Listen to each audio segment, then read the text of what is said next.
C'est vraiment drôle comme les gens semblent tellement nostalgiques d'un temps passé qui serait plus romantique.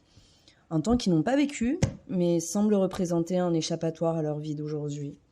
On compare des vieux films en noir et blanc à Tinder. On dit que les gens ne savent plus s'aimer car on se sépare plus d'avant. On prend en exemple ce couple de grands-parents qui ont été ensemble jusqu'à la fin, sans se demander si réellement ils ont été heureux. Pire encore, l'histoire est tellement étouffée qu'aujourd'hui encore l'intérêt du féminisme est remis en question. On le critique dans cette même nostalgie, ignorant l'histoire.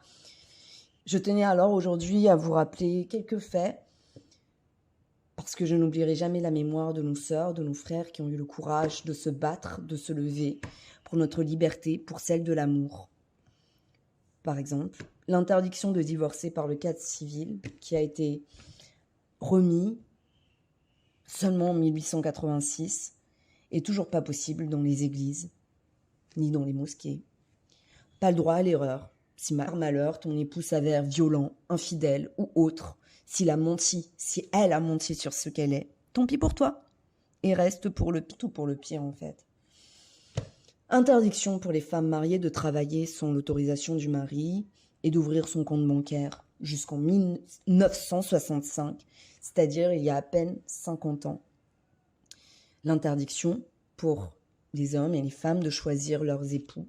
C'est seulement à la fin de la Seconde Guerre mondiale qu'en Europe, les jeunes se sont rebellés pour pouvoir choisir leurs époux. Comme vous voyez, aucun romantisme à voir ici. Comment peut-on exiger de quelqu'un de coucher avec une personne qu'elle n'a pas choisie et n'a pas amour ?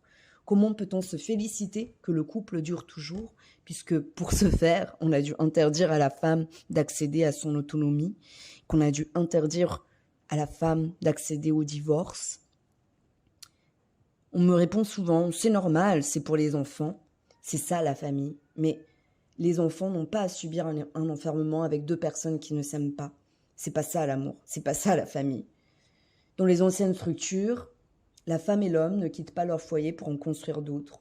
Le foyer est élargi, car ils savaient que l'amour d'un couple peut se terminer et que donc la stabilité de l'enfant ne doit pas en dépendre. Il dépend de sa tribu.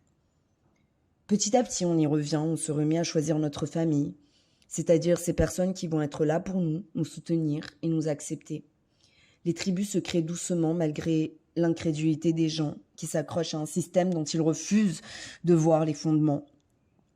Dans le même temps, la mémoire doit être restaurée pour qu'on ne tombe plus dans les mêmes pièges. Je crois en ça, à l'amour, à celui qui n'a pas besoin de loi pour exister. Je crois que si l'amour doit durer toujours, alors il durera toujours. Nous n'avons pas besoin de loi pour ça. Je crois en la famille, je crois que la famille peut être de ton sang ou pas. La famille, c'est aussi les amis qui ne te laisseront jamais tomber car ils te voient tel que tu es et ils t'aiment pour ça. Alors merci à mes ancêtres qui se sont battus pour ma liberté d'aujourd'hui, celle d'aimer qui je veux, celle d'être autonome et de pouvoir m'exprimer, celle de pouvoir me tromper. J'espère sincèrement que nous cesserons d'idéaliser cette dictature pour créer une société libre et en paix. Bisous. C'était Diamant.